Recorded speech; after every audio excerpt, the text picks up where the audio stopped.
Tons of 11.1.7 news to get into here. Before we do a few minor game updates, Darkmoon Fair is back. So May 4th, Darkmoon Fair went back up. That means you can add another 10% on top of your 100% wins a mysterious fortune reputation gains. That's right, 200% if you're talking about Dragonflight, so that's 210 for those. You just ride the ride, do the Darkmoon Fair top hat if you want to.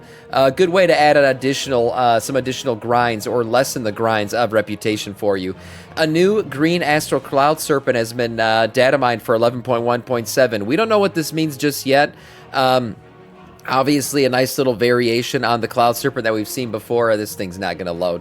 But it's a green colorway. We don't know how you're going to get this just yet. Some people are speculating out there that it could be the same way that we got this bad boy right here, the Frostbrood Proto-Worm. Back when Wrath of the Lich King Classic came out, if you don't remember, you make a Death Knight, play through the starting zone, and you can get this mount. Some people think this might be like a Monk or Pandaren-related starting zone mount.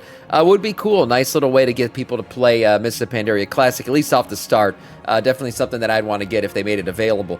A Nightfall reward buffs. If you've been doing the Nightfall scenario, because it's not really broken anymore, it's going to be a little bit quicker now, and the Blizzard released a hotfix increasing all Flames Radiance reputation gains by 100%. So this is besides the buff, right? So you got the buff going down. I don't think the buff actually affects this, but you at least have the Darkmoon Fair buff that you can use. Plus this buff, you'll get yourself some real quick reputation here. 100%, add the Darkmoon Fair on top of that, 110%. So pre this hotfix, you're now 110% faster than you were previously. Nightfall item vendors now offer Arathi Abbots as well, Arathi Clerics, and Arathi Crusaders, and Arathi Zealot weapons. These are weapons and shields. Upgraded stuff, maybe a little bit more relevant for people currently playing the game. Some of the stuff was a bit lacking in item levels, so these are nice little item adds right here. 11.1.7. Let's get into it, because Blizzard gave us a lot of information here. We're going to the Arathi Highlands. Okay, if you didn't know this, big deal, going back to the Arathi Highlands, talking about the Arathi Empire and everything they meant to the world, the human kingdoms, right? It was the largest and most united human kingdom that ever existed in Azeroth. Well, we're going back. Here we go. Well, the attentions have been focused on Kaz Elgar. A new storm is brewing in the Arathi Highlands. Tensions are rising between the Horde and the Alliance. Again? Are we really going to fight each other? I don't know. Join Farron and Daneth as they attempt to quell the rising tides of hostility between the two factions in a new multi-quest campaign. You'll get to experience the new two-character storyline with branching viewpoints for each faction as you play. So we got some faction stuff going on here, interestingly enough. We haven't had probably diverging faction quest lines, since Battle for Azeroth now? So this will be an interesting one. Hell yeah, I'm excited for this one, honestly. I've always loved the Arathi lore and going back to ancient human civilization.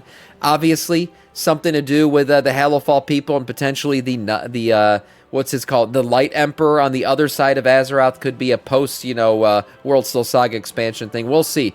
But anyways, there's rewards to be had. The Alliance Stormgrad Tabard to get from this. For the Horde, it's the Magar Tabard. And then a shoulder transmog inspired by Farron's own shoulder polearm. So that's really cool. Good stuff to be had. We'll get into this stuff a little bit. There's also going to be a new lore walking event going down with some really cool toys. Overcharged Delves. That's right, Greg from Accounting is going to have some new challenge modes to play through. We'll look at this real quick, and then some new UI options and user interface accessibility. So let's get into this stuff. What are Overcharged Delves?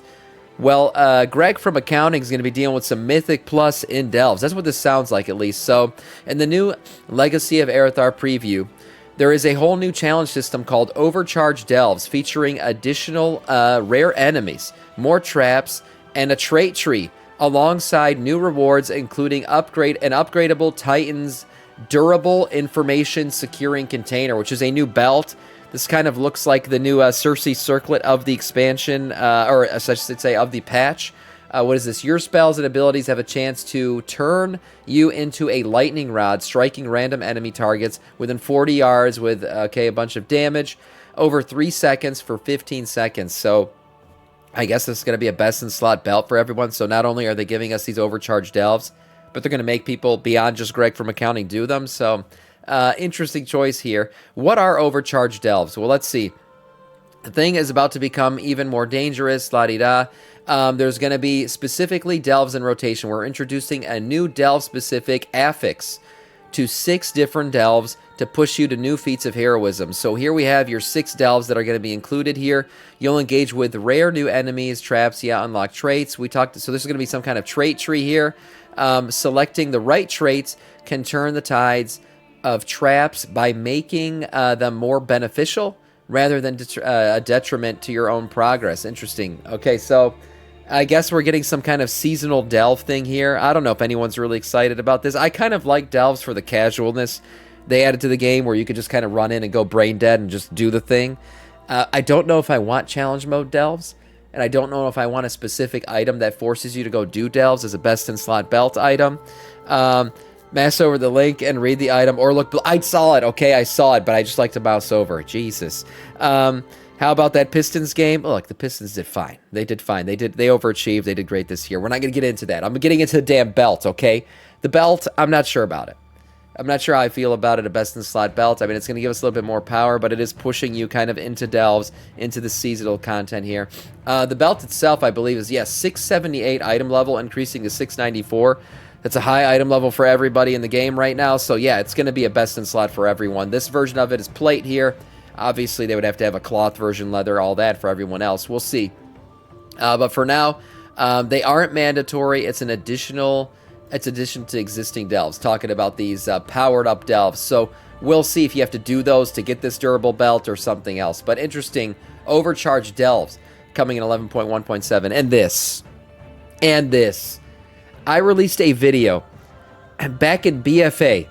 I'd have to dig back and find it. I mean, Time Captain Hooktail is becoming a mount. And this is exactly what I asked for in that video. Unbelievable. I'm so damn excited. 11.1.7 is bringing Battle for Azeroth Timewalking. So we're going to get some Battle for Azeroth Timewalking here. And along with it, we are going to get the Chrono Corsair mount. This is going to be something that you're going to be able to obtain. I'm not sure how yet. They didn't really say. But it is something. We'll have 6 new Timewalking dungeons for players to undertake.